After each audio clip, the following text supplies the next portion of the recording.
All right, welcome everyone. It is good to be here with you. We're here for our February work session with the Athens-Clarke County Mayor and Commission. And we have an exciting two items on our agenda today. First, we're going to hear from our outside financial auditor about the fiscal state of affairs here in Athens-Clarke County with any observations that they'll make. And then we are going to get an update on our transit development plan from our transit department. So I'll go ahead and turn it over to our auditor. Good to see you, sir. Thank you very much, man. I appreciate it. Happy to be here and to serve as your auditor this year. I want to let you know that things went very well. I'm happy to report that we issued the report before Christmas. That was one of our goals. So I want to thank Mr. Boyd, Mr. Cromwell, and Mr. Holden and the entire finance department for helping us get this information together. It required quite a bit of gathering information for us, so we appreciate that.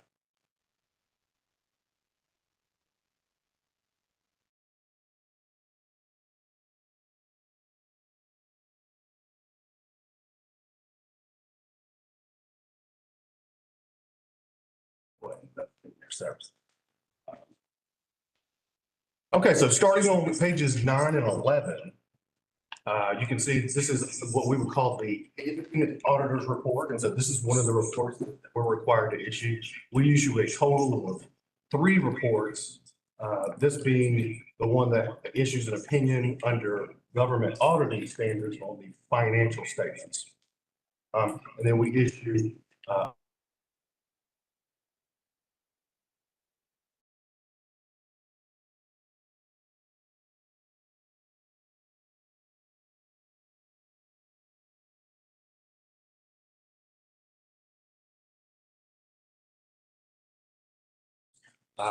always like to remind you that the Athens-Clarke County is responsible for these financial statements, but we are responsible for our opinion. And then we issue this unmodified opinion, so no change to that opinion. And then the second report I mentioned was the report on internal controls and compliance. And so that's also under governmental auditing standards. And we had no material weaknesses, no significant deficiencies. So happy to report there are no findings within the report.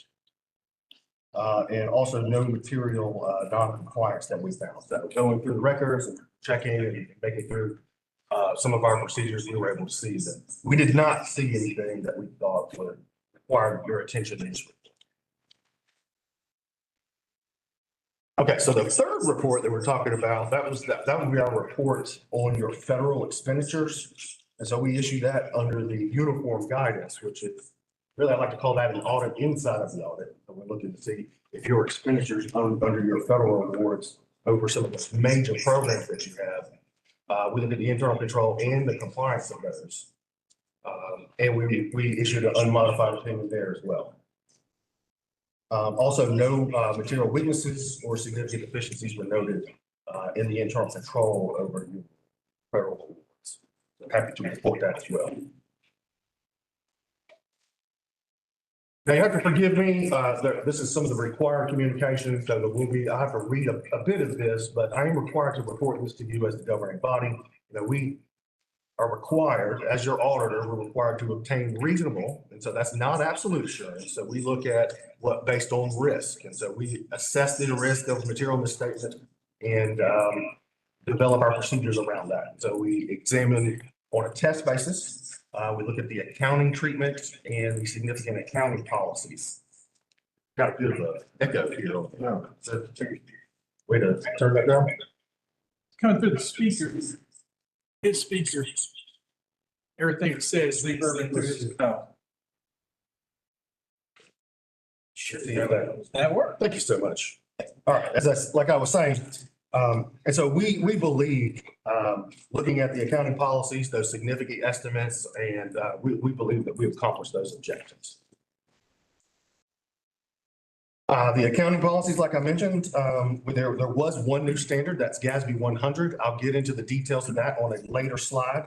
But the rest of those significant accounting policies are in note 1.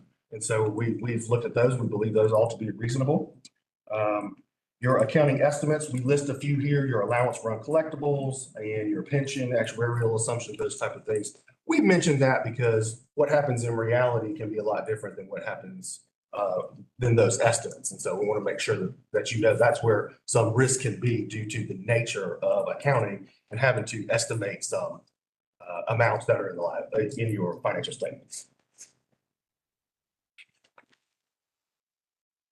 We did not have any audit adjustments that we wanted to make or propose. We talked with finance about those and we pretty much agreed with those, and we were able to make those. We had a schedule of uncorrected adjustments, and those would be little small stuff that we found during the audit that we decided to pass on due to the immaterial nature of those, and we provided a detailed schedule of that to management.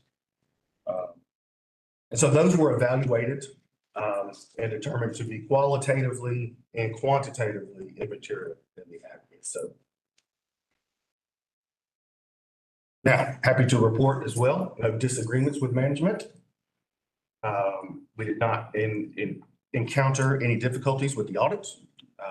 Like I said, we were able to actually issue our report a little bit earlier this year. I'm proud of that. Now, remember that management is responsible for the financial statements, and they have taken responsibility for these financial statements by signing what we call a management representation letter. And we did not consult any management consultants outside of our CPA firm team that was hired to do the audit. Now, through the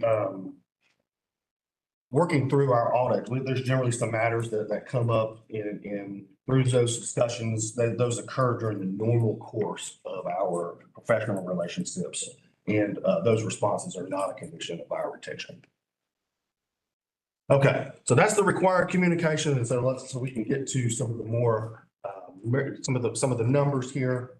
You can see here you've got your trend analysis of fund balance in the general fund, and you can see that trend is now trending down a bit. If you see looking through 22, 23, the fund balance was as a percentage of expenditures and transfer was growing a bit, and then now you can see that through that green bar, it's last year it was 32%. This year it's about 22%. Now the fiscal policy required is to be 16.67%. Now you meet that requirement. But I do want to point out that you can see that 8% of fund balance is assigned for next year's budget. So you've pretty much already spent 8% of your residual balance, fund balance in the general fund. So the reason that is trending down is because you've done some large transfers for some projects. And some of that is, if you look at the transfers in the prior year, they were net about $10 million, and then this year about $21 million.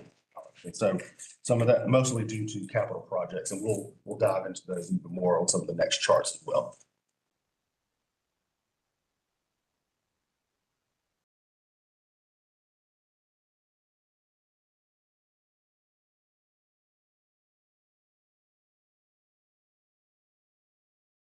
%. There's basically that green bar on the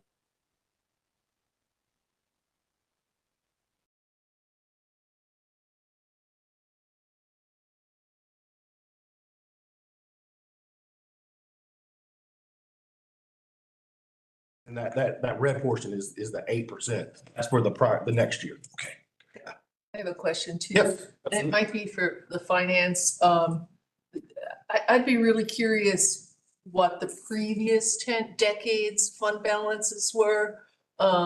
Just because we talk a lot about balance and using it, and for me to have been here 4 years, I happen to have been here when there were these large fund balances. But from this chart, it looks like that wasn't necessarily always the case. So I'm just wondering what the trend is if I go back another decade. That would help me understand. And I don't maybe finance manager's office could get us that just so we could have a better idea. Could staff just get for the whole body trend going back to 2015 or so? Well, this is only just 2010. I mean, I want another decade. I want to see it. I mean, I assume it's not that hard to get. It goes to 2019. Now you have to also remember that prior to 22, I think, The official policy of the government was to only have 1 month or 8 point something% fund balance in reserve, unassigned fund balance in reserve. It was changed to 2 months unassigned fund balance, I think in 22 or 21, one of those years, to meet the minimum requirements established by the government, finance officers of America. I mean, GFOA, they set an official, minimum requirement. I mean, it's not imposed upon us, it's just a recommendation. So we changed our policy about 21 or 22 to meet their minimum, because the rating agencies do look at that. And so it's been 16.67% or 2 months since about 21. Good change. Thank you. Yeah, there's a lot that goes into those numbers. And so if you're looking at 22 and 23, it would require some analysis. One thing that might be a factor there would be the ARPA revenue that was taken into the general fund, but that would require more detailed analysis than the information we've got here. But like I said, a lot goes into these numbers. Is the 8% the use of fund balance for FY 2025 budget 14.3? Are those two numbers the same? You see that Yes. note there? Yes, that's correct. That is the 8%. So if you see what he was asking about on the left-hand side, you see that use of fund balance. That's the amount that you budgeted to use out of fund balance that you were asking about. Yeah. Well, I was asking, yes. That's the 14.3 million that's the amount. That's the 8%, which is included in that total bar there. Commissioner Johnson has a question. For, so Roy, didn't it used to be like a 2.5 month amount that had to be held in fund balance? Not under the policy. It wasn't official policy? No, it was 1 month. 1 month, okay, Yes. thank you. Good, very good questions here, so. Okay, so now looking at this slide here, we've got the general fund budget to actual, and you can see some positive information here. Looking at the budget, you budgeted about 168 million in revenue to come in, and your actual was about 181. And so you can see that is a 12%, or excuse me, $12 million variance, which is very positive. Some of that would be due to the increase in your tax digest, and so tax revenues are up. And then you can also see that the amount of budgeted expenditures was under what your actual was under what you budgeted. And so that's another positive variance there to the tune of $626,000 or excuse me, $100,000. And then your transfers about what you were thinking there. Not much on the proceeds there. As you can see, you budgeted $20,000 and that actually didn't happen this year, but you can see you've got a net change of 7.6 million versus a budgeted change of 20.4 million. And so that's a positive swing of about 12.8 for the year. So happy to report that there. General fund revenues were about 7.2 of the final budget. And you see your general fund expenditures for the fiscal year were 163 million, or about 99.6% of your budget. And then a lot of that would have to do with the personal services increase of about 2.3 million, or about 1.9% where you budgeted, due to filling some vacancies and some overtime in your public safety line item. And so moving next here, we've got a trend analysis of the revenue by source in the general fund. And you can see that things are pretty much in line with what you've seen over the last few years here. You can see that 14% let's start at the bottom, actually. You can see that property taxes make up roughly 50% of your revenues in the general fund, and that's been true across each year here from 2019 to 2024. The same for sales tax, roughly about 20%. There is a little bit of variance there, but you can also see that other taxes, relatively the same, about 15%. And then other revenue makes up about 14%. So that's good to see that trend continues there, and those are holding stable. All righty, so looking at expenditures by function in the general fund here, you can see for the most part, each of the buckets of expenditure are staying relatively the same. You can see public safety pretty much the same, maybe down just a little bit. But each color there, you can see they're very close to what they were in the prior year. Now, looking all the way up at the top, like I mentioned earlier on the other slide, you can see that your transfers out now make up about 13.6% versus about 9.2 in the prior year. And then you can see that those maxed out at about 5.5 in 2019, and then were, stayed below 5% the next few years. But in 2022, it bumped back up to 5.3, and that trend continues with 9.2% of your total, and then 13.6 this year. So, something to be aware of there. Question about this. Yes, ma'am. Yes, know about revenues and expenditure. Can you give me an example of transfers out? What would that be? A transfer out, I believe there was a large transfer for a capital project that from the general fund that went into the capital projects, and Mr. Holden would certainly. There was a $4 million transfer from the general fund to the general capital projects fund for the purchase of 440 College Avenue when we bought that property. That would be a transfer out when we viewed that was intended to use fund balance of the general fund to purchase that property. Okay, thank you. That would be one example of those transfers. And then the 3 million for the fire equipment. That's right, the fire equipment. I've got a note here on that as well.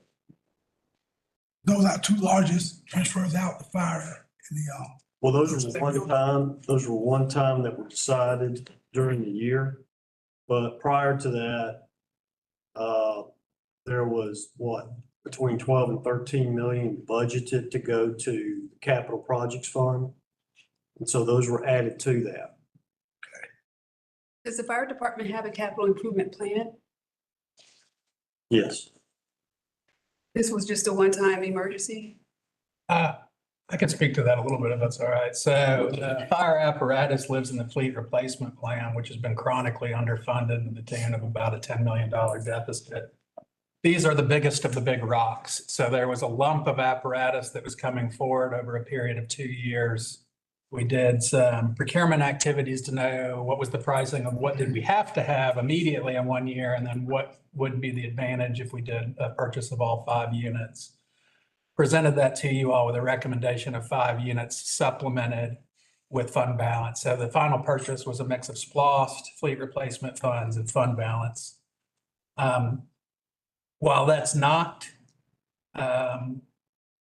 aware of that happening again anytime in the near term, I do want to just put in a plug that we're still digging our way out of that hole, and this was just a good few shovelfuls that y'all decided to throw in there.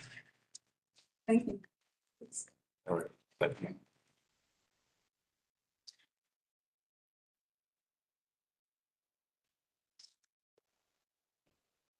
Okay, now moving on to the trend analysis of general expenditures by type. Just one more note here. I know we've gone through this already, but looking at your personal services, those are staying relatively the same. Last year, about 65.3% of your total expenditures. This year, about 61.7%. Operating staying in the neighborhood of about 20%, and then you can see other agency expenditures are down just a little bit, about 0.5%, and then you can see those transfers that we've talked about. Transfers out trend, you can see I've got a note here that in 22 was about $7.5 million, 23 about 14, and then in 24 about $26 million. Could you give us an example of other agencies to understand that category? Those are agency allocations we make to agents, not-for-profits, for example, Project Saved. That would be an agency allocation. Thank you. And it probably should be noted that that seems to be trending down because we kind of switched up. We used to just have this bucket called independent agencies. Yeah. And we moved some of that out into the budgets of individual departments to manage. So what you really see here for 24 is, quasi-governmental agencies, I think they call it. Athens Regional Library would also be in that group. Advantage, places like that. Well, Advantage we use them as a contractor and we make agency allocate. So we distinguish between what we're paying them for services they provide versus what we just give them as an allocation.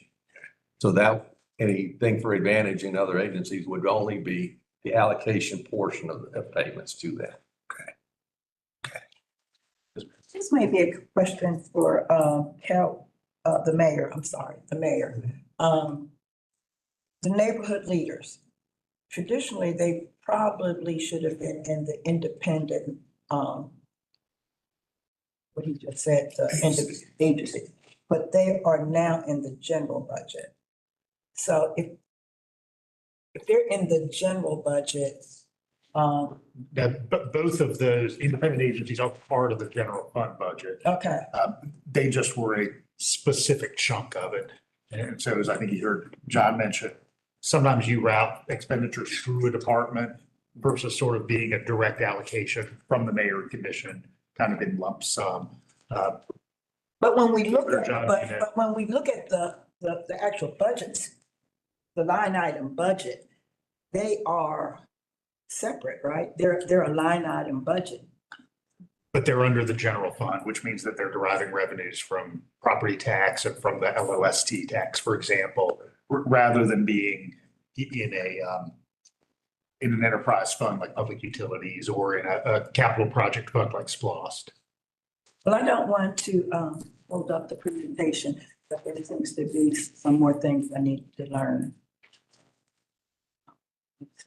Thank you. Thank you. And I believe those are in the footnotes. How we split those out? Well, I know it's in the budget. If Okay, you look at the 2025 budget, it's in there. okay, It explains what we call quasi-governmental, it explains what we used to call independent agency, what departments they've been put in and so forth.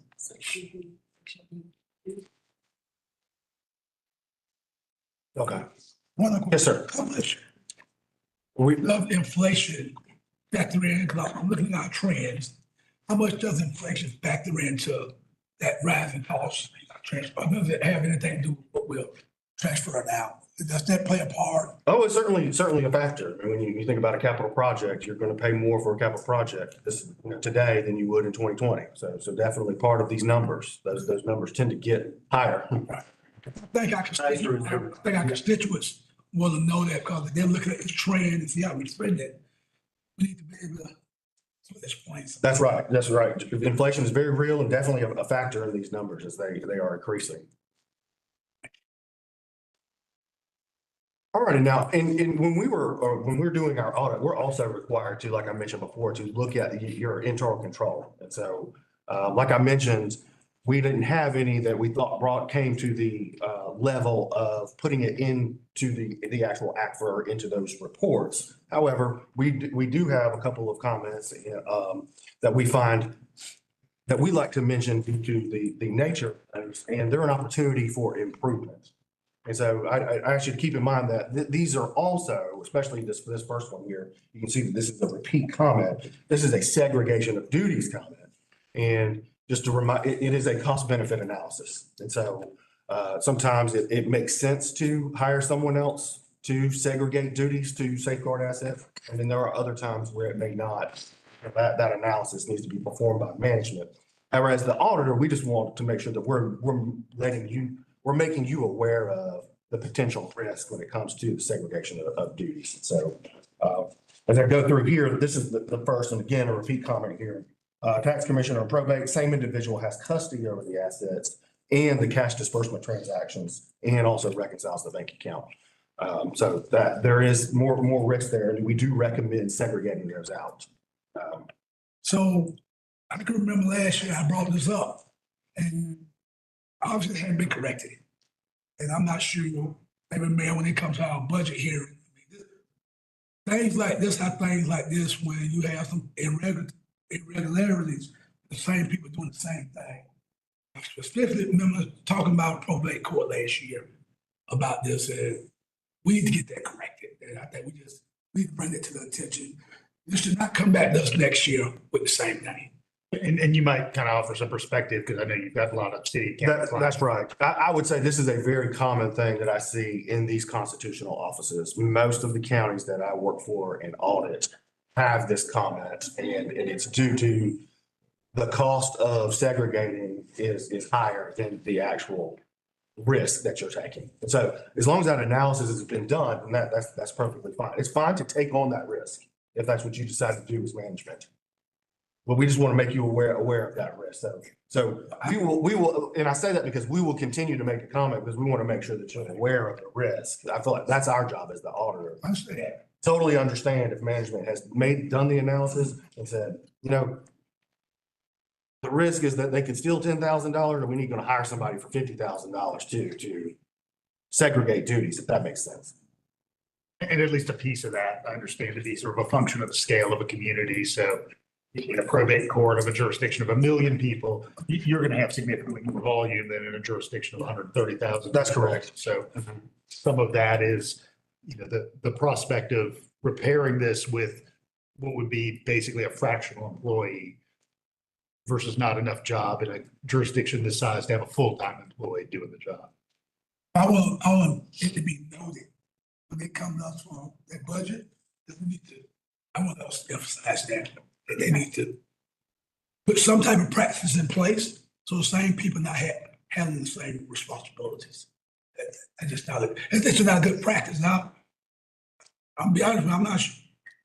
Probably had been corrected. And again, I understand about trying to hire somebody, but we gotta be smart about how we handle people's money. And let's make sure that we are mitigating to the extent possible, even if we're going to have this comments, right? If we're going to take on that risk, let's make sure that we've got controls in place to mitigate as much as we can with the resources that we have, that you have as a county, right? I have a question. Yes, ma'am. What's your name? Sam Latimer. Hi. This comment for like the internal control comment for the probate court Yes. tax commissioner, do you have a discussion with that particular office, or is your work solely with the finance department? Oh. Do they share it with the office? Is it? No, we visit the constitutional offices. We have these conversations with management there. We make sure that they're aware. Okay. The last thing we want to do is have a surprise and be talking about it here. If it's here in the presentation, we've had a conversation with Okay. management. So they are aware of these comments. Do they offer any ideas or suggestions on if they were prepared to put something in place to mitigate the risk? I don't remember exactly right offhand what the reasoning for having this was, but I do know that we would make any suggestion to help mitigate and develop any mitigating controls that we could. Mayor, maybe you could tell me if there are still part-time positions outside of the summer schedule. Because I'm thinking a happy medium could be a part-timer. But I don't know if the unified government hires part-time. Yeah, I mean, there are a lot of part-time slots, including in the courthouse. And so sometimes in the past, as this has come up, as it has, at least for the 18 years I've been here, sometimes the conversation is about having somebody who's sort of a courthouse swing employee who might be able to provide support for multiple courts. Thank you. And wanted to point out, the magistrate court, same individual has custody of assets in the cash receipt transaction. So it's just kind of the opposite instead of the disbursement side on the receipt side. And I do know that there has been potential discussion about having an employee that could help segregate across some of the constitutional offices and have a kind of a rotating employee. So maybe that's something that could be revisited. So moving on to the next, and remember, these are not to the level that they would be in the report. If we thought they were severe enough, we would have these in the reports and have them as part of our financial report. So segregation of duties here again, repeat comment, the sheriff administrative accounts, the same individual has custody of assets, records, and records cash receipts and reconciles the bank statement. So we would suggest mitigating that with additional controls as much as possible or hiring someone else. And then timeliness of deposits, we noted while we were doing some of our testing in the juvenile court and in the probate court, there were multiple receipts that were not deposited within 7 days. the 7 days is just a measure that we use using our professional judgment as the auditor to help account for 4-day weekends and any issues like that or time off. But we always make the suggestion that we would like to see cash deposited within 7 days. We think that's a reasonable time, and we want to make sure that we're safeguarding the assets by depositing it into your financial institution in 7 days. And so we suggest that those are done weekly. And while performing procedures at the sheriff's department, we noted no activity was recorded in the online cash bond accounts after the employee that was responsible for that in April of 2024 left in April of 2024. And so, of course, we want to make sure that those records are up to date as much as possible. And so we'll make that suggestion. We will follow up with these. So when we come back to audit next year, these comments are on our list, and we make sure that we're following up on those to make sure that they're being taken care of, or if we need to address them there or give any additional recommendations. And then also while performing procedures on inventory, we noted there were some discrepancies in the count. 12 out of 100 items had a count discrepancy and one had a price discrepancy. We just want to see that the counts are being taken seriously and that they're being done accurately. So, we'll follow up on that one when we perform our procedures next year as well. And then while we were performing audit procedures, we noted 3 of 30 journal entries did not have, and these are manual journal entries, did not have supporting documentation. We like to see the internal control of having something to substantiate those when you're making a manual entry to the general ledger. And so we've broken that out into the 3 of 30 that had did not have supporting documentation, and then 14 did not have any evidence of approval. And so that some of those could have been approved, there just was no evidence of those. And so we broke those out across those agencies. The municipal court had 4 in the tax commission, commissioner tenant office, 3 in sheriff, and then 2 in the tax commission of property tax, and then 1 in probate court. And so we recommend updating a formal process to see some type of evidence of approval. And then one last item, while we were doing our testing of customer accounts adjustments, we noted 6 of 30 lacked a customer requests and 5 lacked the confirmation letter from the customer. And so these are some documents that we believe that should be used to support any of these adjustments. We want to make sure that those adjustments are being approved by someone other than the person performing those.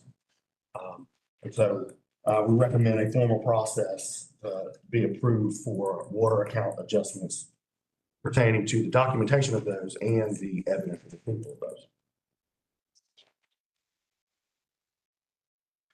And like I mentioned, we will follow up with those and report to you next year what any findings that we have and the status of these findings that we had this year. Question about that, Commissioner? No, but more than welcome to take a question if you'd like. Okay, I was hoping you would cover it, so I wouldn't be so petty. But, we have had some situations of paying reimbursements. Is that going to come up somewhere from? No, I don't have anything of that. I'm not aware of that situation. We've had problems or challenges of, nonprofits getting paid in a timely manner, even as far as a year for our housing nonprofits. So I'm wondering if that is, well, you don't have any information, but that is something that we wrestle with as a commission when nonprofits are not paid in a timely manner. Where would that show up at? My first question would be, these are reimbursements for expenditures that the nonprofit has had. My first question would be, do they have the supporting, does the folks that are responsible for that reimbursement, do they have all the information that they need to? I don't even know what the process is, to be honest with you. There's a hand. Commissioner, so next cycle for mayor and commission, you'll actually be having the HCD audit come before you of that department. And that is one of the things that our department looked at. It does address briefly. I will say that the audit did not find any substantial evidence of delays that weren't also accounted for by other circumstances, including waiting on information from the nonprofits themselves before reimbursement could be issued. So I think our audit coming to you in the next 30 days will help hopefully address some of that.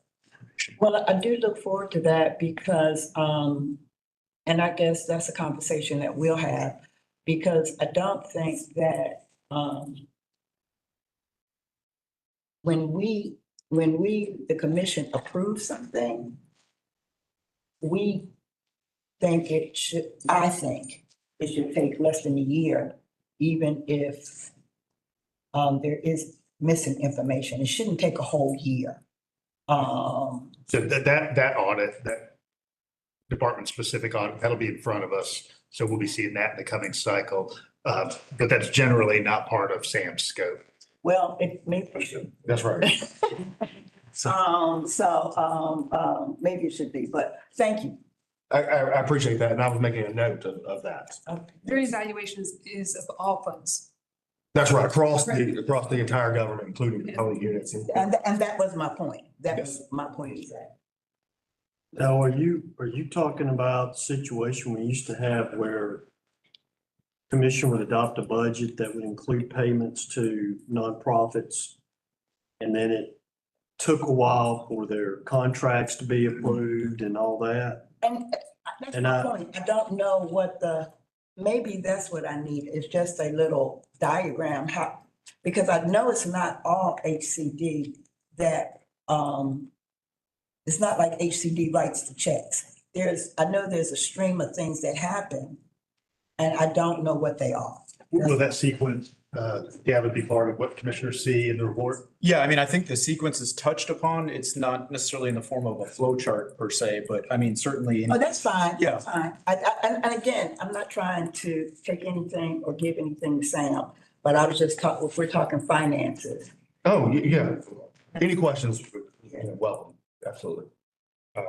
And I did make a note of that. So, as your auditor, I do also like to point out some of the changes that are coming up from the Governmental Accounting Standards Board. They continue to issue standards more than many of us in the profession would like. And I do want to point out that we did implement, or finance did implement GASB 100 this year. This is a very prescriptive standard about how to handle accounting changes and error corrections. And so that was effective for this year. And so, but that GASB 100 will affect implementing standards as we move forward. So I point that out because these are your future reporting changes that are coming up. GASB 101, which is your compensated absences standard, it will require the use of GASB 100 to make a prior period adjustment. And I say that because most governments are experiencing or having a prior period adjustment due to implementing GASB 100, because it does require a retroactive restatement of your financial statements. So for the most part, that compensated absences is increasing, and that liability is increasing for most governments quite substantially due to the way that sick time is accrued into the compensated absence going forward now. And so we will definitely be talking about this next year when we're walking through the audit. GASB 102, this is a more of a disclosure type statement that requires some information on concentrations and constraints. And we will visit that this coming year. I don't expect any significant changes due to 102. Now, 103, I do expect, which will be, I do expect some significant changes there. That is due to the financial reporting model improvements. Now, what we were scheduled to get and what we actually got, this was supposed to be a complete revamp of the entire reporting model. Thank goodness we did not get that. We should all be thankful for that. But there were some changes to the way that it will affect the county is the presentation in the proprietary funds. Some of the operating and non-operating items will change in the presentation there. So that'll be a pretty big one, but that's not until June 3rd, 2026. So that's ahead in the future. So we're another year out from that one. And now I would like to open it up for questions. Of course, I just realized I didn't introduce myself when I began talking. Sam Latimer, the auditor, the partner on this engagement. My other partner, Clay Pilgrim, is also a partner. We both serve on this engagement. So I welcome you to email, call, with any questions you have, anything that you have that comes up. If something comes up to you after the meeting, feel free to shoot me an email, ask that question. Your finance department obviously is super capable of answering a lot of those questions, but if you need our assistance, feel free to reach out to us. I do appreciate the opportunity to serve the Athens-Clarke County as your auditor this year. So I'll take any questions you have. Other questions for Sam? Sam, how do Yes, we sir. compare with other municipalities size for us when we get auditors? How do we look? So I guess that's, and it could be sort of arbitrary type question, but I'm just curious, you do these I would state, so. I would say Counties. you have an extremely capable finance department, and that is a huge part of your financial reporting function. So they do a tremendous job with that. You have many, many years of experience, and so that's nice. A lot of governments don't have that type of experience. You have internal controls in place, and to the tune of, we didn't have any findings or comments or recommendations that we thought should be in the report. And then overall, your financial health is comparable to other governments your size. I would say the county's doing well. Now, you're facing challenges such as rising costs and inflation and those type of things, but like we all are in this room and in our personal lives, right? But I would say you're doing quite well. Yes, ma'am. Generally speaking, the general fund is less than in prior years, but did you note across all funds if the ending balance across all funds changed significantly? And I guess what I'm saying is, for me, this question is coming from the unassigned versus assigned, because funding reallocated to a new fund. And I just recall having a presentation orientation with the department that indicated that they had a new fund set up, a special revenue fund, and the money was moved out of the general fund, which would show it's a lower balance. And so I'm curious if across the board for all funds, if it's similar to last year and the money is just in different places.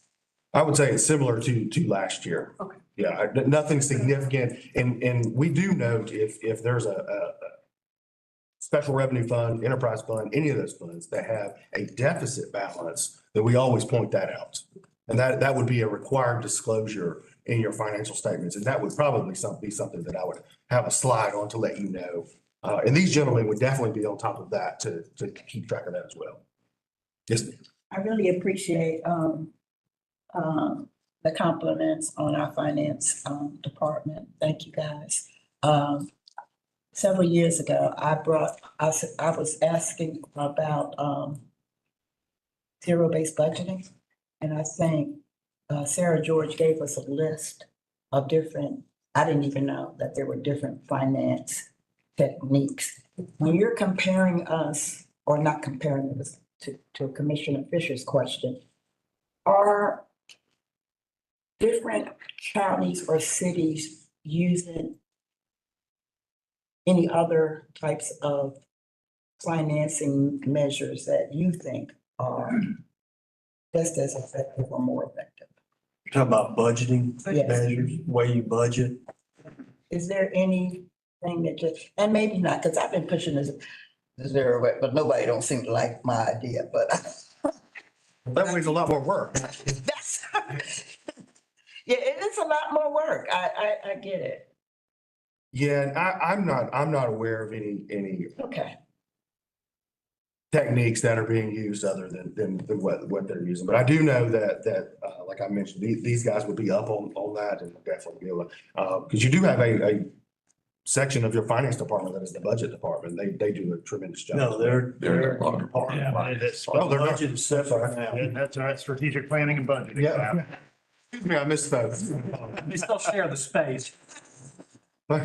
I saw one of them this morning, and so. We're gonna have to start charging rent. Any other questions for Sam? Sam, thank Clay as well, and we really appreciate the work you do every year. Look forward to seeing you next time. Thank you so much. I appreciate your time today. Thank you. All right, so, so many things we do are sort of like Haley's Comet, they come recurrently. We obviously see our external auditor every year, but something we see at least every 5 years is a transit development plan. Because as I think everybody here has experienced, community needs evolve over time, and we want to make sure that our services and capital projects evolve with the community. And so we've got Victor Pope here from Transit, and I'll let him introduce everybody else. We'll go ahead and hear about our 2025. Good seeing you too, and thank you all for having us here with you this afternoon. I have with me Beth Hoffman, a member of our planning team, to discuss with you all the updates for our 2025 through 2029 transportation development plan.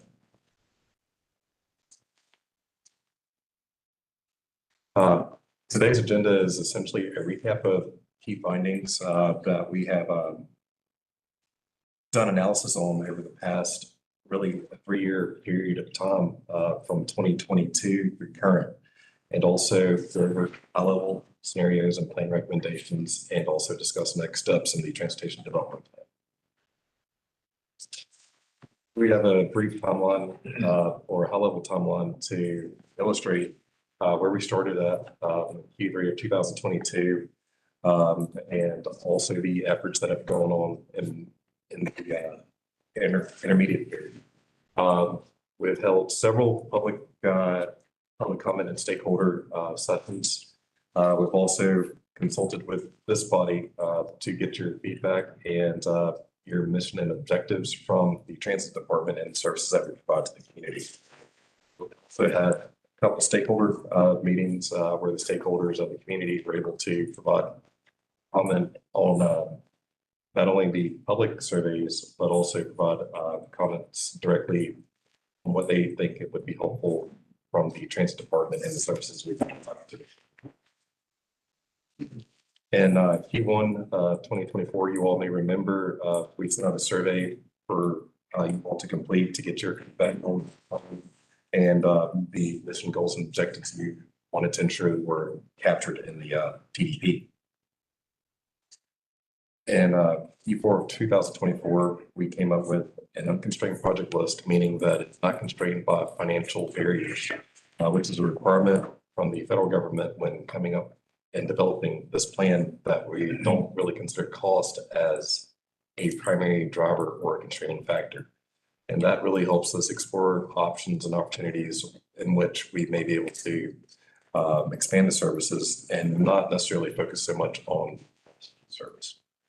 And here we are, Q1 of 2025, and I'm happy to be in front of you all to finally present the final findings from the plan. And also, I'd like to note that during this time period, starting on February 4th, or it started on February 4th, the public comment period for the final draft transportation development plan went out and will be open through March 4th. So please encourage your constituents to review the plan details and to comment, and you as well as a body, please review the plan and comment on that.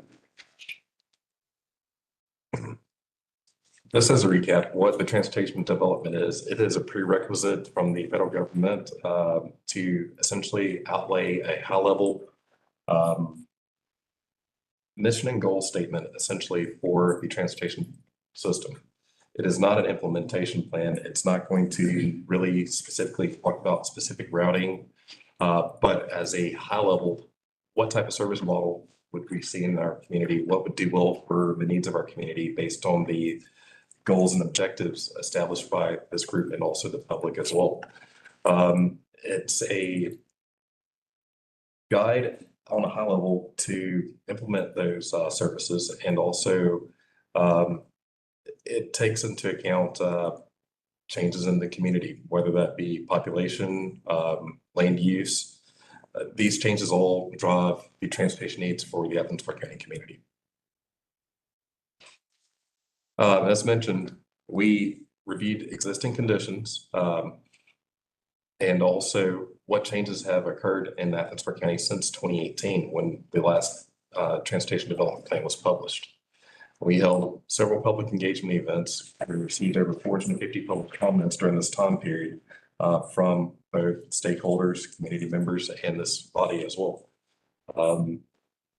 And throughout those comments we received, we found that there is a strong drive for more frequent service and also expansion of service to new areas. And we also learned that cost is indeed an important factor.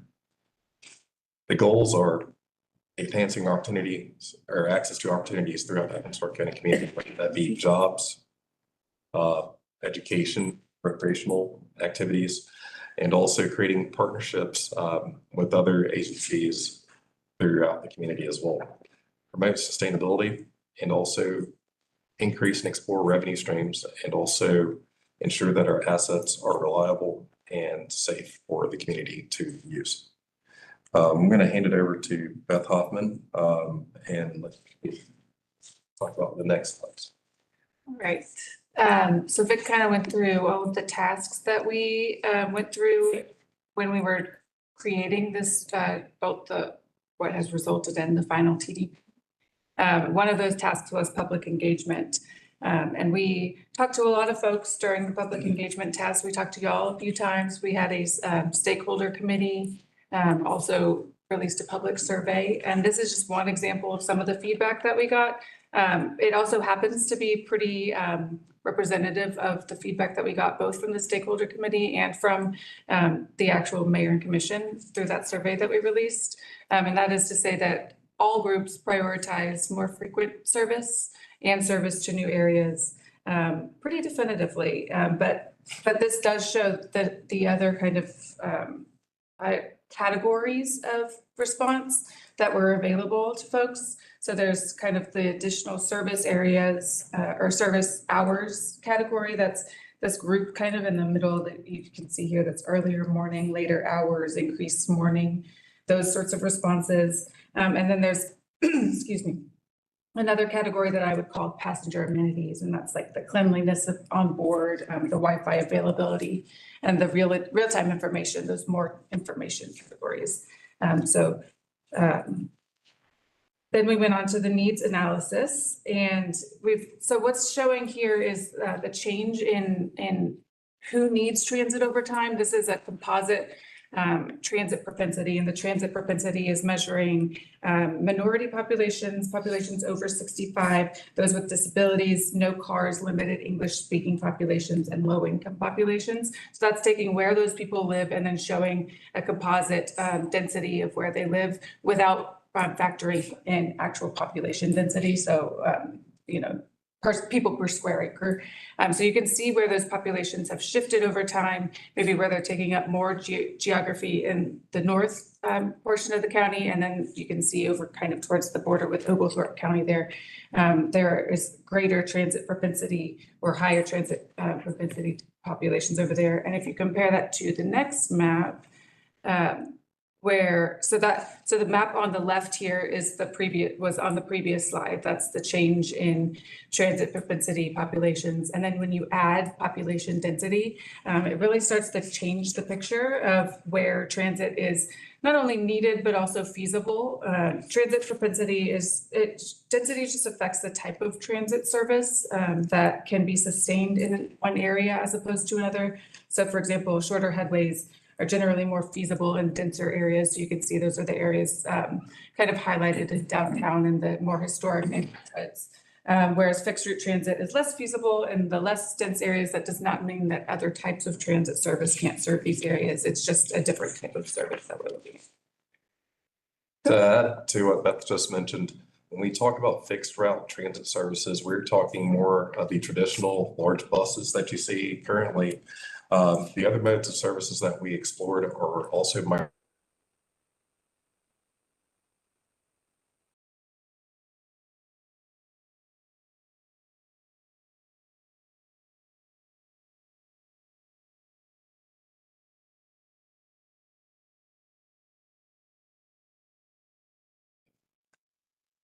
So that was part of the needs analysis, those two maps, the propensity and the population density.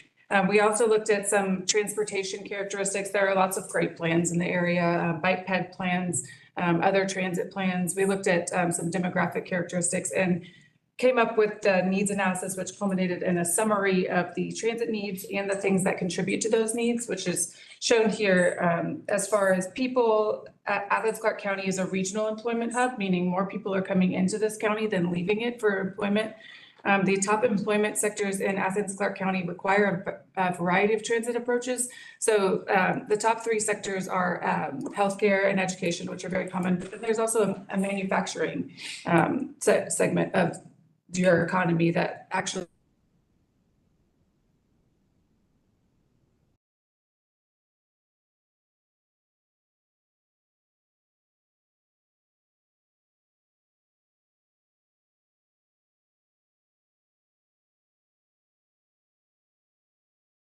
instances. We saw that when looking at the comprehensive plan. There was a lot of attention and great care given to what the future of development in the county, and ultimately resulted in this kind of great map that described travel and land use and the interaction between the two in the county, saying that residents really want reduced travel times. The highest density developments are going to be in the urban core and in those neighborhood centers, and then prioritizing major corridors and travel between those areas by prioritizing, I mean, you probably know what they are in the back of your mind, right? Oconee, Prince, between those community centers. And then as far as transportation, the roadway network is increasingly congested, and we're going to have to figure out another way to get around if we don't want to contribute to continued increasing congestion. And making multimodal connections is essential. 20% of the bus stops that exist right now don't have a sidewalk nearby. And opportunities exist for collaboration between existing transportation providers. The University of Georgia does a great job getting people around their campus. We want to get people to their campus. So what kind of opportunities for collaboration exist to reduce overlap between those two services so that we can establish an efficient service? And here's a summary of our recommendations resulting from that needs analysis. So there are 3 different categories of recommendations: planning, programming and administrative strategies. And I apologize that this summary does not have the planning, programming and administrative strategies listed on here, but they are listed in another slide, but I can name them for you. There's a bus network redesign, a fare policy strategy, what I was mentioning just now, the UGA and Athens-Clarke County Transit Efficiency Study, zero emissions vehicle fleet transition, a transit-oriented development that's really talking about the land use and transportation connection, the regional connection study, a first last mile connection study, and a multimodal corridor protection study. So those are the planning, programming, and administrative strategies. There are also capital strategies and operational strategies. The capital strategies are described more on the next slide, so I'm going to focus on the operational strategies. And when discussing operational strategies, there are kind of a few levers that you could pull in order to adjust what folks said that they wanted and what the needs analysis ultimately said was warranted in the county, which are kind of more frequent services, lower or faster headways, and service to new areas. So you can adjust the route alignment, where does the bus go? Or you can adjust how many buses you have on your line in order to adjust how often the bus comes. So we looked at both, and we looked at kind of the interplay between two, and had several scenarios that you'll see kind of costs associated with those later on in the presentation. We also looked at adding different service types, including the microtransit that Vic was talking about, and some employment shuttles to specific areas. Because when we were discussing kind of the diversity of the economy and how do you get people to those places, start talking about specific shuttles to employment destinations and private transportation partnerships in order to make those go. Here's a quick question. On the left in the planning, I'm getting thrown off by these bullets because they're all the same. Am I missing something, or is that a mistake? Okay, good. I can let go of that. They will correct. Okay. So here's kind of a spotlight on those capital strategies to break those down further. Because this provides more details on those strategies because they're really kind of the backbone of any investment in the system. Like you can't add more buses to your system and provide faster headways if you can't maintain those buses. So we've got a few things that will appear in the plan. Mobility hubs, there are 2 of those that you'll see in the plan. One of them is at Georgia Square Mall. The other one is at Southeast Park. The maintenance, operations, and training facility will also appear in that capital section of the plan. And then there's also supportive infrastructure like the sidewalks that we were talking about. The 20% don't have connections to sidewalks, which is actually an ADA requirement. How do we invest in sidewalks to get people connected? This is a little bit more detail on the microtransit zones that are proposed because the zone concept can be a little esoteric. But this can allow you to see all of the geography that will now be provided service or, that service to new areas that wasn't provided before. Microtransit is kind of it's that Uber model, the on-demand model that allows service to be provided to areas that are a little bit less dense in a more efficient way.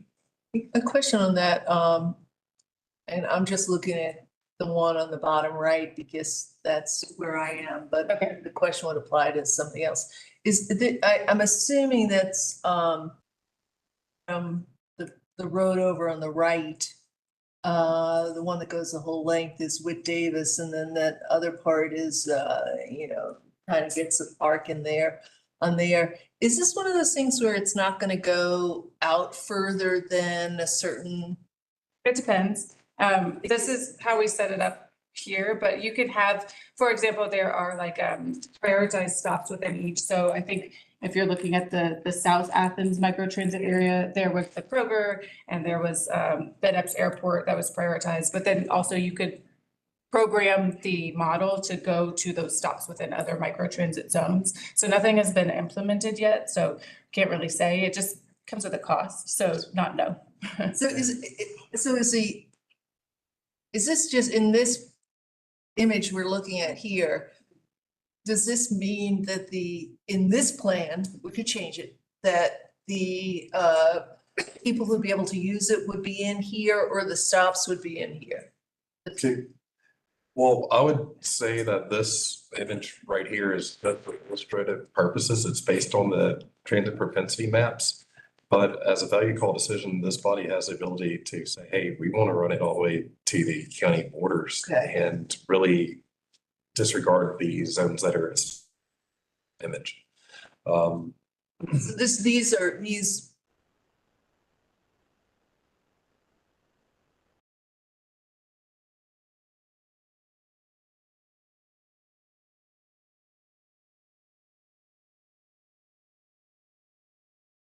This trip would have to stop or end in the zone, within the zone is how it works. okay. There would also be That's connections. throwing me off too. So you couldn't use that if you lived in University Heights and you were a senior and, it takes its good mile or something to get up to the bus stop. You wouldn't be able to take that to your doctor's appointment over on First Avenue or something like that. Would ultimately provide a connection to the fixed route network. Okay. We would use that fixed route network to complete the trip versus going across zones where there's a loss of efficiency and an increased cost associated with it. So I could either use it to drop me off at Kroger's or drop me off at the bus stop to take me to Piedmont for my test or something like that. Just to understand how it works. So Beth and Vic, is this what sometimes you hear in the industry called sort of the last mile? Yes. Opportunities? Was there any direct communication with some of our manufacturing employers about needs for their employees? Yes, they were included on the stakeholder committee. So the major manufacturers were all invited to participate in the stakeholder committee. However, some did opt out or did not participate, but there was definitely feedback from. And is that the genesis for why employment shuttles are a component that should be evaluated for? Yes, that's what I'm interested in pursuing. those jobs. Yes, ma'am. Understood. Also, another important note about the microtransit zones, as mentioned, 20% of the current bus stops and bus routes in the system are not accompanied by a sidewalk system. The microtransit zone helps mitigate that to some degree by doing the point of origin to destination transportation option and not really having the community member resident having to walk along streets that don't have sidewalks or walk in those streets for that matter. We hear that too. Some bus stops don't have sidewalks. Yes. That long term, is there going to be a conversation, or has there been conversations with transportation and public works about what that looks like 1 to 5 years from now, getting sidewalks in those areas, or would you think about relocating the Yes. actual? Our planning, yes, indeed, to both actually, both reclassification of stops based on usage patterns. And also we are working closely with Transportation Public Works to expand the sidewalk network here throughout the community and also the multi-use pathways. Also in the works, you'll see a teeth bus project that sort of helps encourage that effort. So how are we paying for all this? Here's a kind of a broad overview of the financial analysis that was conducted as part of the ultimate TDP. It includes your federal funds, which are both federal formula funds, that like Section 5307 funds, your federal discretionary grants, for example, 5339 bus and bus facility grants to build out those mobility hubs, for example. Also includes state funding, like the GDOT Transit Trust Fund, local funding, like the T-SPOS funding that Vic just mentioned, general funds, and any other funding that comes from stuff like advertising from the trades. Is that a big revenue generator, advertising? Because I see the buses dressed up, they look nice. It brings in about, on average, I'd say about $70,000 to $75,000 annually. There are definitely ways to enhance that, but through existing local policies, we're somewhat tied to what is allowed, just from community standards. So for example, we don't advertise at the bus stops, kind of in those shelters, something you can do that. Yes, sir. And this is a little bit more information about, we went over briefly the operational scenarios that were looked at during the TDP analysis. This gives you a little bit more. There were 3 basic categories.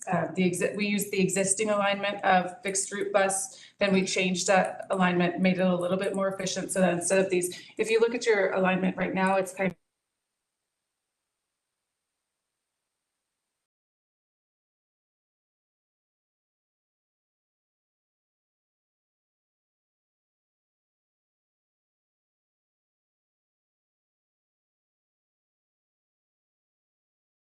pretty far, covers pretty close to the same amount of route miles, and called that the high coverage scenario.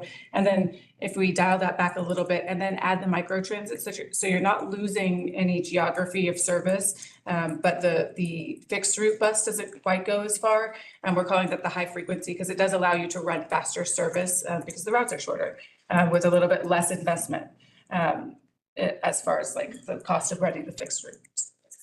So the costs for each of those for both a 30-minute and a 60-minute headways for the fixed route service are along the bottom there. I think ultimately what we're recommending, at least for this plan, is somewhere in the middle of that high, like right in the middle of the chart, in between 60 minutes and 30 minutes for the high coverage scenario. So you keep the high coverage. Some of the routes actually allow for a 30-minute headway as it is because they're a little bit shorter. So just making that investment in the maintenance so that that's sustainable. So it ends up being, I think it's like $6.5 to $7 million investment for the local route bus. And then as far as the micro transit, between existing and high, well, amongst these 3, is the high frequency, the big bus, All three of them are. Oh, okay. I thought it was like micro transit. Microtrans. For this one, we're focusing primarily on the fixed route on this slide. We'll talk about microtrans a little bit more on the next slide, but this is, and that's why you see the coverage number.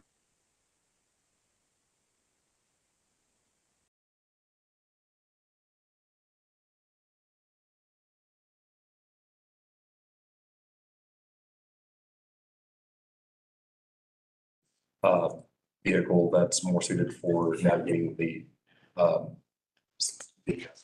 streets, side corridors. And also, important note is the costing that's provided at the bottom is based off of today's dollars and at our current fully allocated cost to provide services.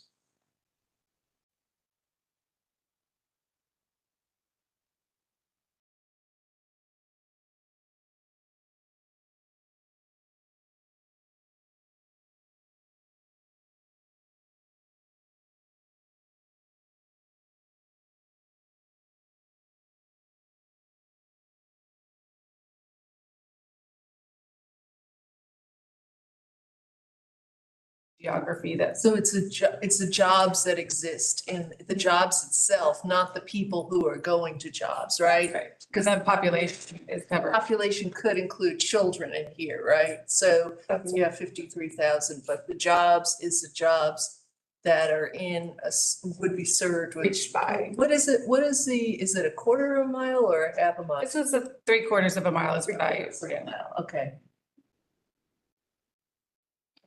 Oops, we lost it. How many jobs are there in Athens? You can look in Bureau of Labor Statistics or the census, and they update that recurrently. Okay, I do know, and this is what I've been told by the chamber, there are 14,000 jobs that are available in this area right now. That's a huge Number of jobs. job available. Okay. The Department of Labor updates that. I'll pull the last report that they sent. I'll send that to everybody. All right, and then the cost of.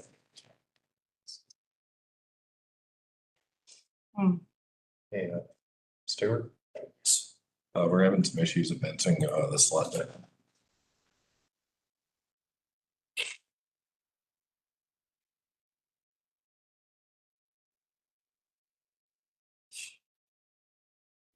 Yeah, it should be.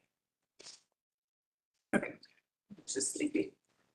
Okay, and then here is the cost of that micro transit service. So the previous was just fixed route, and you can see like the shorter the lines get, the less expensive service gets. But then you would want to supplement that with the micro transit service, which is that door-to-door service. And I will note that the costs here are cumulative. So phase 1 was the northeast, then you add phase 2, which was the northwest, and then add phase 3. But that cost stays the same, well, plus the cost of inflation over time. And once again, this is not an implementation plan, so if there was a desire to phase it differently than what is illustrated, that is quite possible. Yep. This is just an illustrative example of how, in one scenario, the phasing could proceed and be rolled out. Yep. And then the next one is the cost of those employment shuttles. So the first, we have a couple of examples of employment shuttles that we talked about. One was to Bogart. So you might imagine it would reach the Caterpillar plant out in Bogart.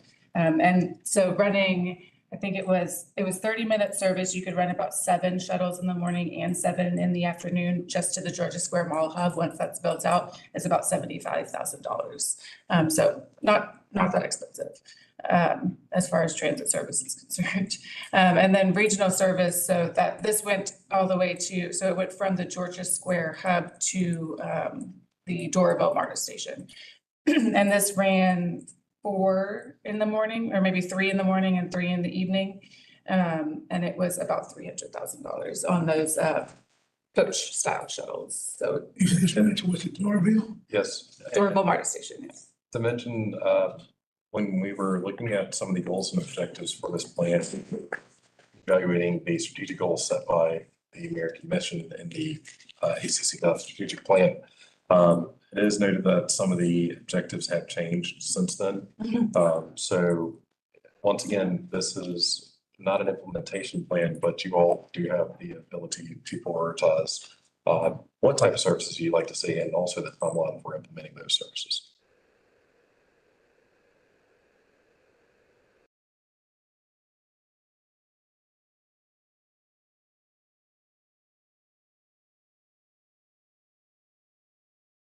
We run morning service, they run in the afternoon, cuts it in half.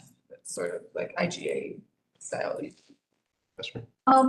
Through the employment shuttles, was there any consideration of a shuttle going out like the Olympic Drive, Athena Drive area? I mean, we've got lots of places out there. Indeed, we could add multiple employment shuttles based on where the needs exist and where the community or where the community expresses desire to travel to. The bigger employment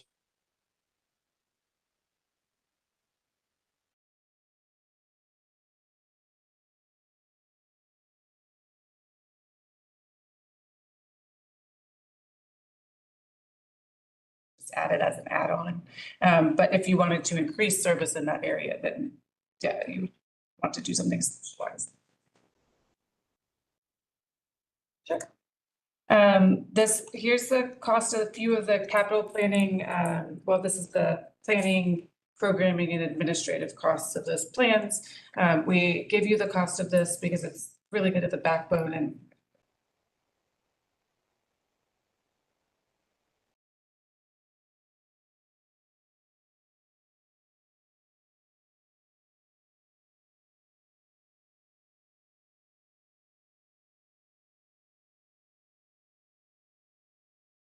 zero emissions vehicles.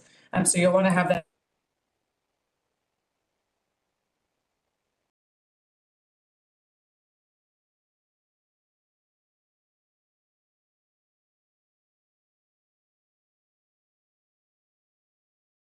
that our routes are optimized before we start expanding the routes. It's better to ensure that we're doing the most of what we have before we're adding on to it and incurring additional cost. The fair and financial policy is an important thing to examine as we explore what our future is. These are all, as I mentioned from the beginning, unconstrained concepts, but we do need to understand if it is feasible for our community to implement these services and also where those revenue streams will come from. Federal government, as mentioned by Beth, is a great partner in public transportation, but that resource is limited. Once again, also efficiencies derived by optimization of routes between Athens-Clarke County Transit and also the University campus transit system. Those are all important subject matters to examine and perform deep analysis on. That's not included in this existing transportation development. And as we look at land use throughout the community, the first and last mile connectivity and also transit-oriented developments as we try to implement a sustainable model for a community that uses resources effectively and efficiently. And Has there been any consideration of kind of a recreational shuttle? Like, very occasional shuttles that go out to Bandon Creek Parks. It's good. Maybe once a month, run shuttles, one Saturday a month during the high season.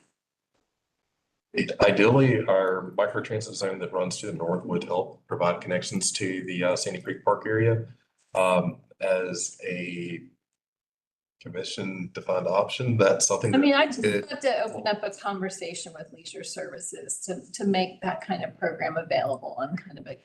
I'll note that there was within the capital strategy, think of it, a note to fortify partnerships, both with Public Works for the sidewalks and for conversations exactly like that for services as that will happen simultaneously with the route optimization. So something like that.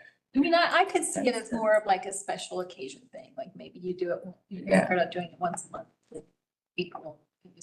or something like that. I think Patrick and Avita. Couple of questions. You said Wi-Fi, so does our bus have Wi-Fi now? It is cellular connected, but the Wi-Fi network on board the bus is not available for public use.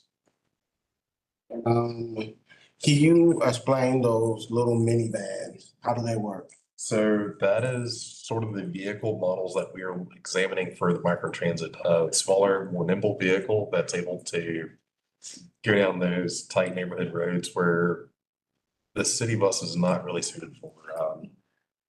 You know, like, for example, we serve the Highland Park area. That's a fairly narrow neighborhood street, and our buses oftentimes struggle navigating that roadway, especially when vehicles are double parked. And we're just trying to basically right size the public transportation options for the type of infrastructure that's available in the community, and also the demand that's present in that area, and also predicted. So you don't stand at a bus stop, you call? There would be some physical bus stops, but there would also be virtual stops. So, and also the ability to essentially either call and request a ride or hop on an app and like you would with Uber, and you would have a geolocation, or a geolocation would be given to the department.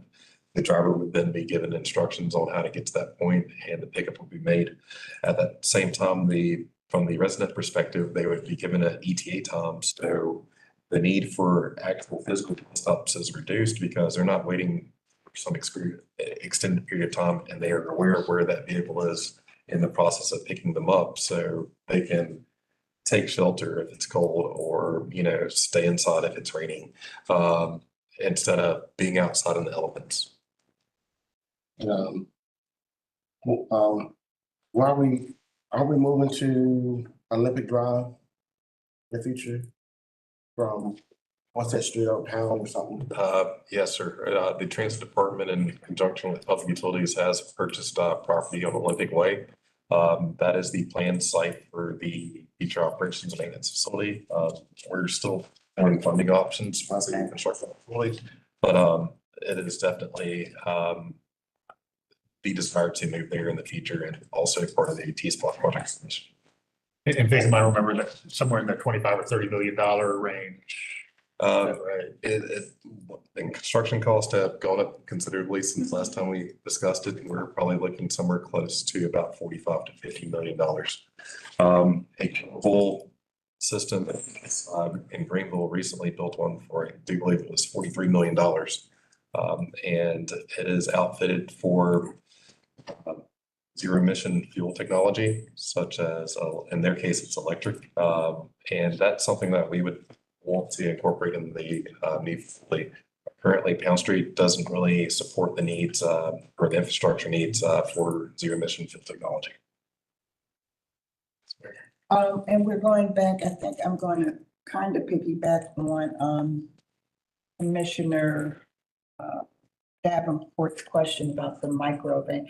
You and I and Nikki had talked about that being a possibility for Commerce Road and 441. Yes.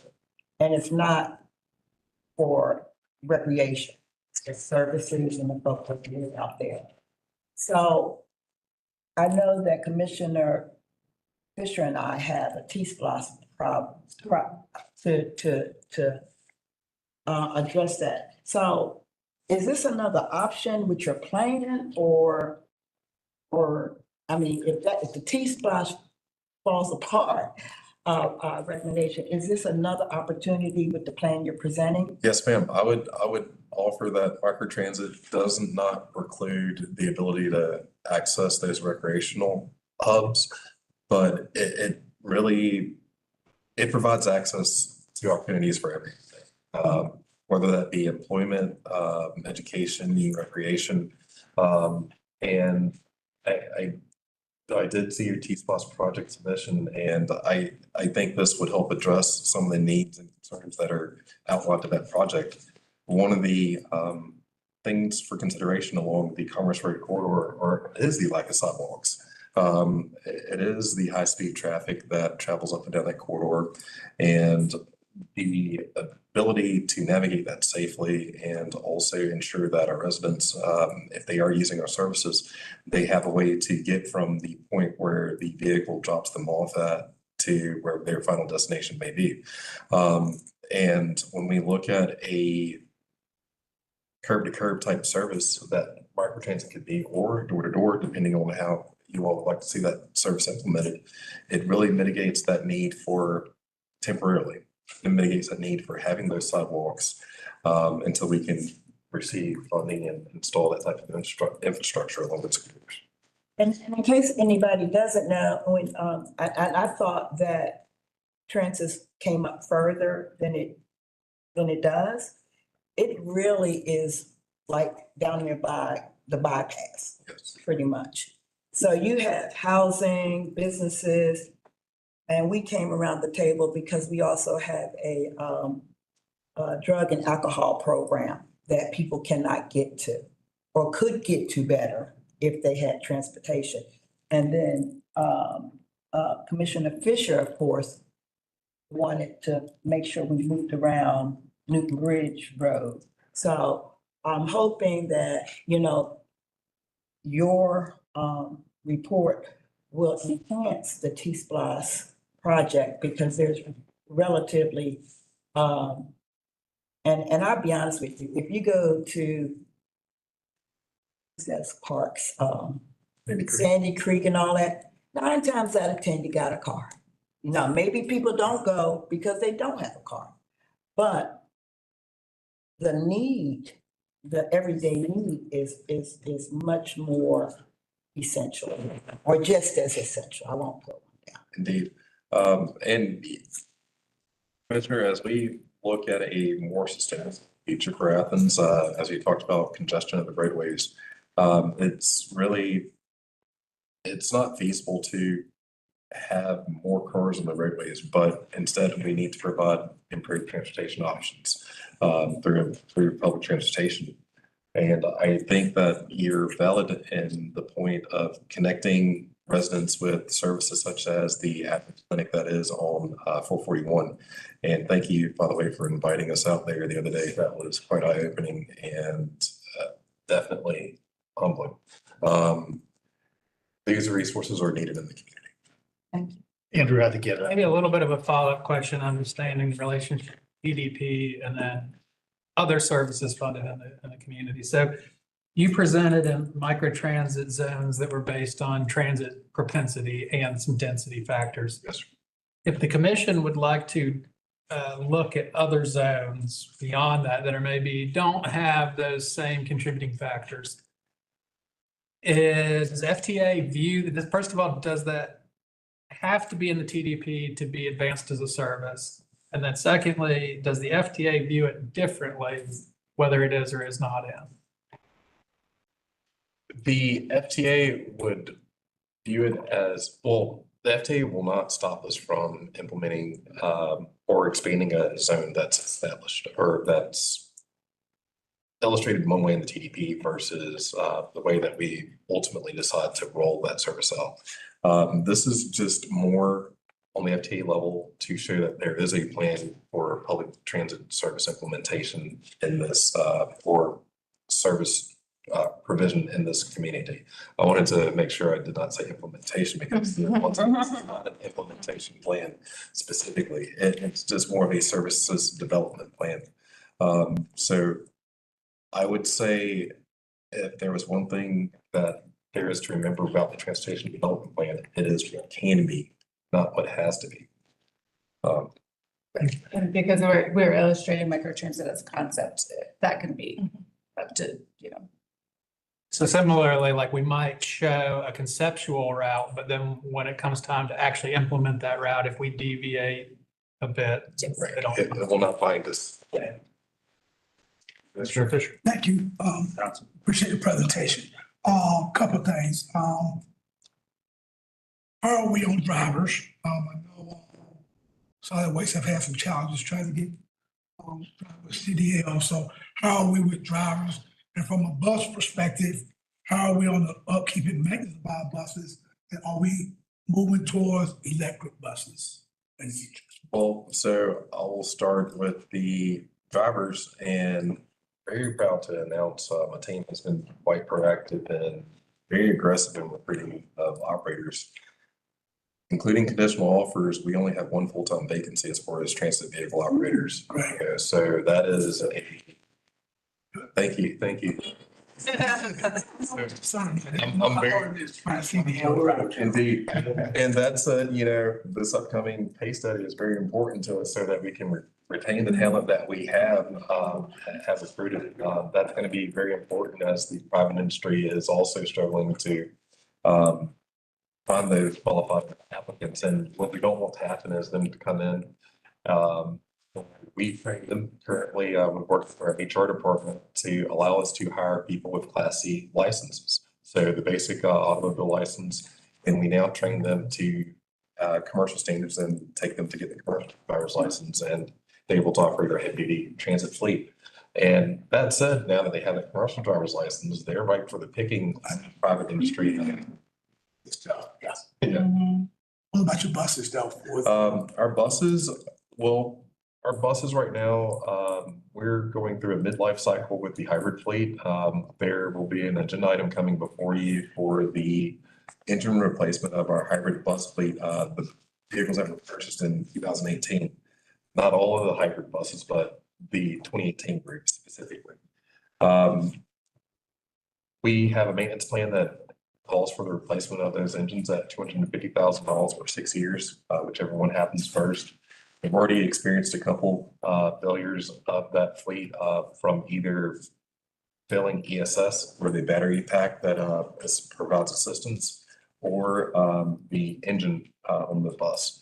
I'll tell you that the engines on the hybrid fleet, they are tough, but they have a large job. They're actually the same engine that you would find in a Adjourn pickup truck.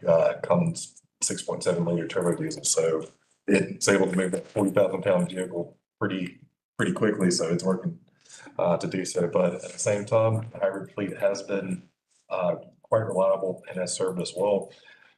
We've seen about 50% increase in fuel economy from about 2 miles per gallon to somewhere around 4. So we're pretty proud of that fact. The transition to zero emission or renewable fuel source, as I mentioned earlier, will be quite contingent on our ability to leave the Powell Street facility and move to a facility that can support that type of technology. Right now, we're at our capacity there. We don't really have the space to add additional charging infrastructure. We have explored options to install some vehicle chargers, and also transit will be getting its first EV vehicles, support vehicles here in the next week or so. So we're excited to have those on board. But as far as the larger DC chargers that are required to charge the high voltage battery on a battery electric buses, we just don't really have the infrastructure to really support that. And the part of the decision making right now is it worth really upending Powell Street and potentially having to expand further into that area around that neighborhood to support those vehicles, or should we try to make do with what we currently have as long as possible until we're able to move into a facility that can support those needs? And we do our own maintenance in-house though. Yes, sir, that is correct. We have a very talented team. Commissioner Johnson had some questions. Myers. Okay, the first one is fleet. Can you describe your fleet? Like how many big buses, how many micro? We have 32 heavy duty buses and 6 paratransit / cutaway vans. I don't really like calling them cutaway vans because they're not anymore. They're typically Ford Transit vehicles that have a high top on them and are ADA equipped vehicles. And I do believe we have 11 support vehicles. Here's one. Do you think there is a greater need for the smaller vehicles compared to the larger ones? Like if you have more smaller vehicles, would that serve more people?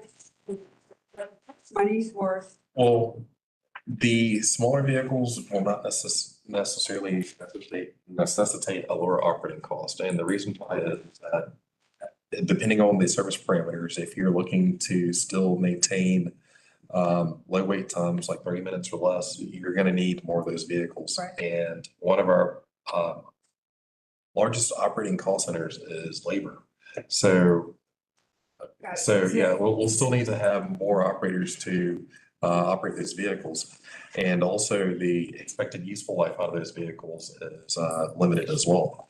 And they're in general just not as robust as the large bus. And for the CDL challenge, I totally get it. Do you see the department in the future implementing some signed agreement where the employees would have to stay with the organization a certain amount of time before they left? If you pay for the CDL and did the training? Indeed, I've I think. Well, this overlaps with some of the other kinds of things we do, so if I might speak to that. We can ask for such an agreement, and in some cases, I believe PD is perhaps the one that most prominently does. You need to be careful as a body about enforcement of something like that. So for example, if I get trained with a CDL, maybe the county puts $5,000 into my training, I get a better job and I leave. If the county attempts to recoup the money and I refuse to pay it, that leaves a legal action. And even taking a former employee to small claims court is probably not the way to build ourselves as an employer of choice. But if this body wanted to have staff look into that, they. So that's good information. I agree. To add also, one of the things that we actually currently do is sort of a positive reinforcement. So there is a sign-on bonus for employees who come in the door, and that bonus is paid out over 3 installments. So it does, to a degree, encourage the employee, hey, look, if you stay here for this established time period, you're going to get the full amount versus some partial disbursement. Okay, great. Thank you. I think my question was covered. I was going to ask about short buses, shuttle style buses, because I know Chattanooga has those all electric buses that have been running for 30 years. The e-bus is pretty cool. Yeah, on their in-town routes. But I understand the labor cost is the biggest portion of it. Yes, ma'am. And, you know, the vehicle types that we choose to implement, it could be everything from a larger articulated bus where there's a lot of demand, and that also helps reduce labor costs, to the current vehicles that we use on our fixed routes, the 40-foot buses, to the smaller Ford Transit style. I just mentioned Ford Transit just because they are one of the popular manufacturers of that style vehicle for the microtransit service implementation. But it's about right-sizing that vehicle size for the service type in the areas that it will be operating in. Mr. Myers? Yeah, this is a 10-year plan, right? It's a 5-year plan with a 10-year horizon, yes. Okay. And maybe I missed this, and I know there's been discussion that's at other times, but is in this analysis that's been done here, is there any discussion with our regional or other counties? And for a couple of reasons, I mean, you know, and then actually with how it ties in with our future land use plan, the discussions there.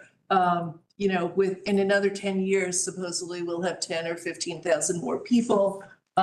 If people are living in some of those other counties, have we anticipated, we have a lot of people driving in, you know, ways to encourage our park and ride and such. But then also the other counties, and I could see from your expressions, you have some answer on that. But I mean, I just pulled up the map and was looking at Oconee County, Epsbridge Road, those employment centers, those shopping centers, but then also the medical facilities that have just expanded. And so sort of I'm curious if you can address both of those, like the talking with the neighbors and then the future land use and, you know, population growth. Yes, ma'am, absolutely. We had considerable feedback from residents that they would love to see public transportation services that do travel along the Epsbridge Parkway corridors, providing access to the healthcare centers, employment and shopping opportunities that are along that corridor. I would add that any type of service expansion into County, Oglethorpe, or Madison County for that matter would require an IGA before we're able to start serving those areas, just to make sure that that community is accepting of that service, and the establishment of just bus stops in that area. What I see in the future is definitely a much more blurred line as to where Athens stops and the neighboring counties. And that actually ties back to one of the reasons for the delay behind this transportation development plan was my desire to wait for the rollout of the Northeast Georgia Regional Plan. The Regional Commission examined transportation in the region as a whole, which included, and Beth, correct me if I miss anybody, Morgan, Oconee, Madison, Clarke, and Oconee counties, and I think maybe Jackson as well. I cannot remember. Part of Jackson. Yeah, part of Jackson. And it examined how people were moving in this region as a whole. You have Morgan County, which is starting to provide some transportation services into the southern parts of Oconee County already. And really, if you were to look at the region as a whole, you would see that there is a rising need for transportation services in the Watkinsville area bordering Athens. And I think one of the conversations that we need to have with our neighbors will be, how can we help you with this? Because public transportation trips do not stop at county boundaries. Your car doesn't drop down or break down when it hits the county line. So no one's trip stops there. And I think that's important to keep in mind as we look at the way our residents need to move and this community is growing. Yeah, and so how does that end up being initiated, that IGA? Is that something, and I'm just, is that something the commission has to do? Is that something the manager's office? Is that something, is that something there has to be discussions? I mean, like part of me, this is very simplistic, and I think some people might have this feeling or in the public, well, Athens-Clarke County doesn't want us to go out to shop at Costco because tax dollar money goes out there. And I don't know if that's reality or not. Because again, you have people are also going out to jobs. And people are also all the medical facilities that are out there as well that I'm concerned about. But back to this, like, where would a discussion of this, does this need to have a discussion somewhere besides with the transit? I would, and Vic, if you don't mind, I'll jump in, just because we're talking about sort of a jurisdictional intergovernmental question. Invariably, you're going to have at least a few phases of engagement. And if this body would like to, they charge me with engaging with Coney County, as the liaison to other governmental bodies, I'd be glad to do that. And I certainly want to get some information from staff about the utility of that. We do have good employment numbers about how many people live in Clarke County and work at the Walmart or at the Costco. So, you've got this sort of mutually beneficial opportunity, both from an employment perspective and from a consumer perspective too. But I think that would be the first step. And then if there was positive engagement with that first step, then it would be the body's task of management, then to staff to flesh that out a little bit further to get an IGA in place. Because it would seem that in terms of future land use plan and talking about the 40,000 people coming in, sometimes we act, I'm glad you brought it up. There's no like wall around Athens. And so we don't say, oh, I'm not going over that wall, to go out there, to go to a doctor's appointment, or even to find a place to live, right? So as we're developing, how do we start having those conversations, both about development as well? Because I keep thinking about that with the future land use, like, what are those surrounding counties? Are they doing anything? I mean, where I come from way back when, the counties, people go between counties all the time for living and for working and for living and for working. So when do we have those discussions, or how does that come up with the future land use plan? Just putting that in there. And then just maybe another kind of layer of this, there are some standing bodies, through which we could develop these too. So Mayport, the Madison-Clarke County Regional Transportation Planning Body. You know, it's the necessary conduit for those dollars that come from the state, for example. And so that's another platform. Well, I am, I am one commissioner, but I am interested in the mayor or the right people involved in here, staff, management's office, initiating some of those discussions, whether it have to do with transportation and or, housing as well. I'd like to see a partnership with MARTA, maybe a bus to the MARTA station in Lawrenceville.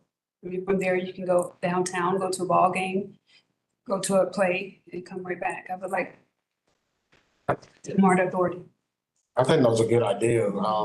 I'd rather for us to focus on fixing what we have now, using our county tax dollars, improve those efficiencies and those services for branching out. Highly doubt, just even knowing some of the commissioners in the Corner County, I highly doubt we're gonna get a bus service out there. But anything can happen. I echo that, cause I spoke to the county commissioner out there. He told me over his dead body. Well, we can make that happen. But but now. They're an older body. I'm sorry. Like the mayor out there would be more perspective. Yeah. County, so, just for thought.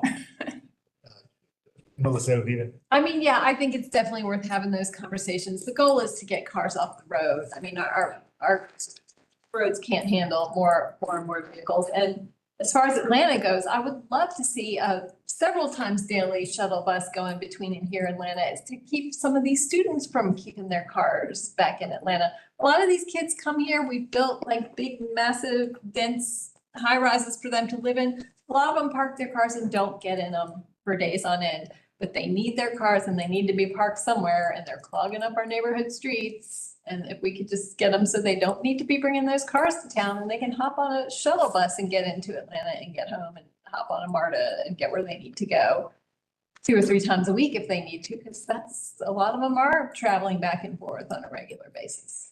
Indeed. To add to that, to respond to some of your comments, one of the reasons I mentioned the Northeast Georgia Regional Commission's Transportation Development Plan, and one of the reasons for us waiting on to be finalized was to discover some of the political appetite for facilitating that service. And Commissioner Fisher, as you spread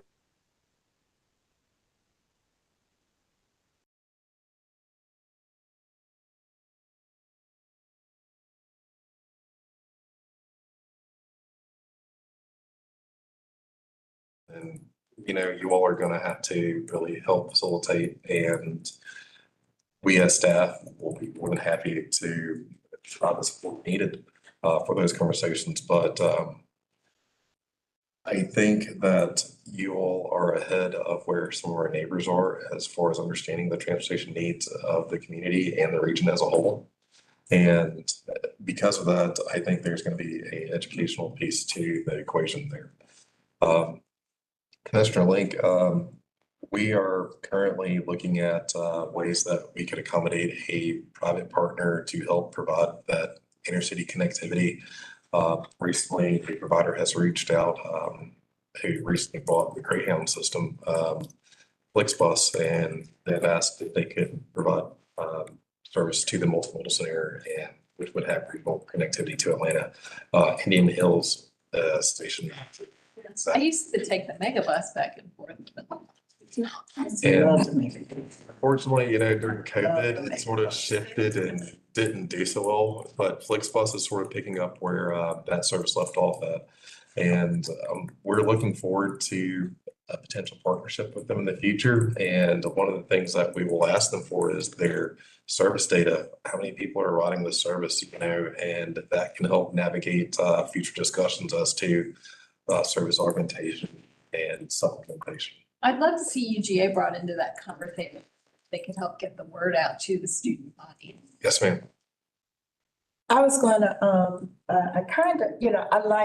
I think this is where we should be as big vision conversation, even if the other counties are not where we are. I think somebody has to get, And I don't think that, depending on our property taxes is the answer to the problem. I think if we do build these relations, we'll be seeing revenue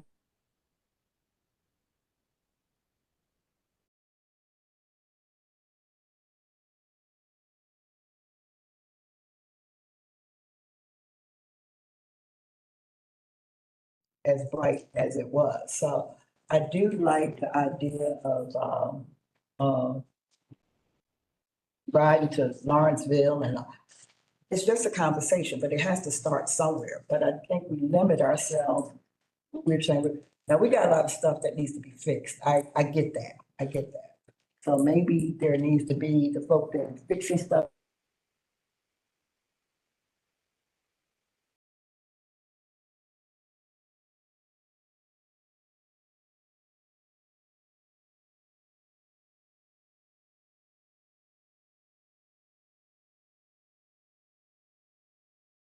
Any transportation projects, those require, as I mentioned earlier, intergovernmental agreements.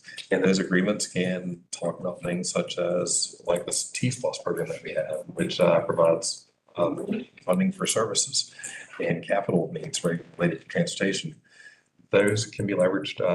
It could also be some type of intergovernmental agreement to commit a certain number of or level of funding to public transportation systems.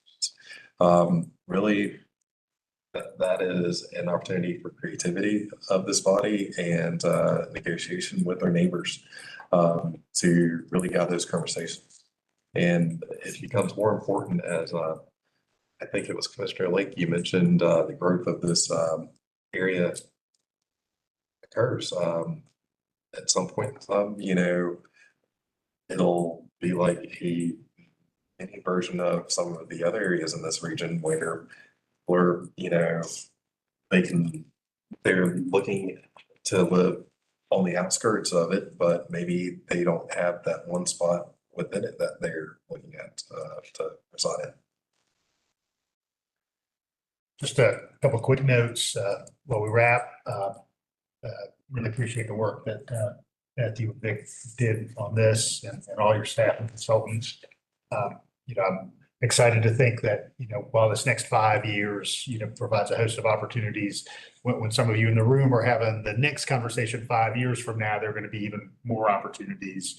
You know, as we talk about land use, I can certainly envision an environment in which Atlanta Highway becomes sort of a higher density corridor, really all the way to the county line, and some of those dormant commercial properties that really need some new life in them. You know, we've already obviously approved a plan for the mall, but I think very much about the property that is at Athens West Parkway, where you've got a nearly 20-acre tract of just mid-70s retail use and could see lots of new life. And what that could mean for transit is bus rapid transit up and down the Atlanta Highway, for example, in the next version of this. And on the regional front, you know, if there was anything that's resonant in me, you know, over the life of my time in this role, it's how important it is to engage with our neighbors, because the regular resident doesn't really think about the county lines. They just think I'm going to pick up some groceries, or I'm just going to work, or I'm going to where my orthopedic specialist is.